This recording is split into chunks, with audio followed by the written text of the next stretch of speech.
Hey everybody, it's Caitlin. Welcome back to CoronaChat. Today is Thursday, July 2nd, and this week we've hit some pretty staggering milestones. Globally, there are over 10.5 million confirmed cases of COVID-19. Over 2.6 million of those are in the US, and another 1.4 million are in Brazil. Over 500,000 people have died from COVID-19 so far this year, and 1 out of every 5 of those people were in the US.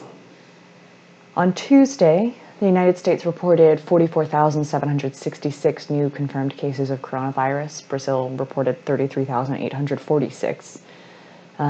Yesterday, the US broke 50,000 new diagnosed cases in a single day. All over the world, cases are increasing, and countries that thought they had beaten back the virus are beginning to experience a second wave. We may be done with the virus, but it is pretty clear that the virus is not done with us. In fact, it looks like it's just getting started. Infectious disease experts all over the world have been saying for months that it was unlikely that the virus would go away with warmer weather, and we see that clearly now.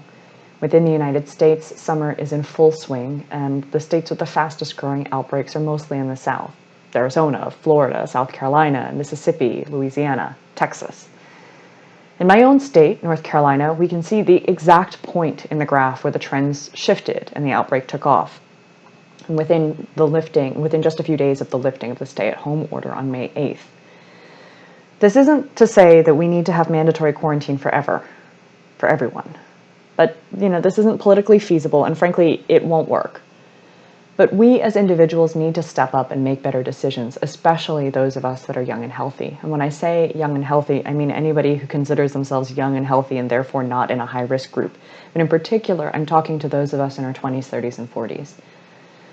In the early months of the pandemic, it seemed like the virus was mostly spreading among older people, right? Burning through nursing homes and hospices. And the latest data shows that it is mostly young people now getting sick.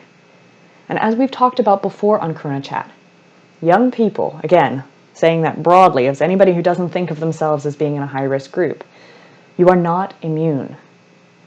Otherwise healthy young adults are dying from COVID-19, and a subset of those who recover continue to suffer from long-term health problems, such as clotting disorders, strokes and embolisms, heart and lung damage, and neurological issues.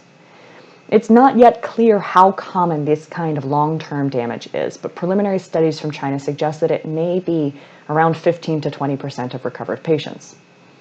In addition, young, healthy people getting the virus means that it is young, healthy people who are spreading the virus. Someone who is young and healthy may recover just fine, but the parent, grandparent, aunt, uncle, teacher, mentor, friend they give it to may not. When we choose to take risks, we do not do that alone. And we may believe of ourselves to be autonomous individuals, the reality is that we are bound up with other people. What we choose to do with our lives has implications for the people with whom we're connected.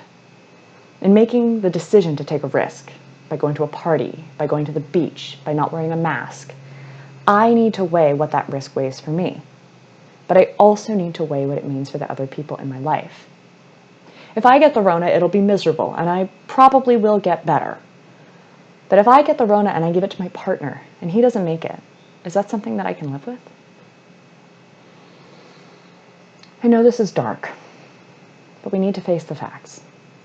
Coronavirus has not gone anywhere, and it will not as long as we continue to put our heads in the sand. For us to beat this thing, we have to pull together and make good decisions together, for ourselves and for one another. It's the only way that this ends. In the US, we are coming up on another holiday weekend. Please, make good decisions. If you're spending time with people you don't already live with, wear a mask. Do it outside. Be overly cautious with social distancing and be more than 6 feet apart. Make sure it's a small group so you reduce the risk. The virus doesn't care that it's a holiday. The virus doesn't care that you're at the beach. We might be ready for this to be over, but the virus decides that, not us. And I get that this is exhausting. I do, because I am exhausted too. I miss seeing my family and my friends. I miss going out for dinner. I miss hugs. And I hate that I don't know how long I'm going to have to keep missing those things. But fam, this ain't over till it's over. And in the meantime, we have to figure out how to cope. For some folks, it may be putting on a mask and going for a walk. For others, it's having Sunday dinner on FaceTime. For others, it's reading a good book or taking up meditation. Self-care doesn't have to be expensive, and I would argue it probably actually shouldn't be. Most of us, especially here in the US, don't learn particularly healthy ways of coping, right? We bottle things up, or we drink more than we know we should, or we take out our frustrations on other people. Maybe we do all three and then some. But this is a really good time for us to learn other different ways of being, right?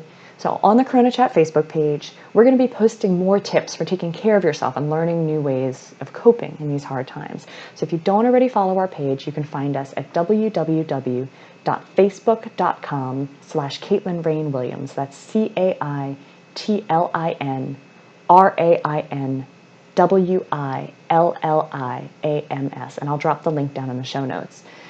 We hope that these resources will be helpful in the weeks and months ahead. Remember, we are all in this together, and we'll see you back at the end of next week. In the meantime, stay safe and take care of one another.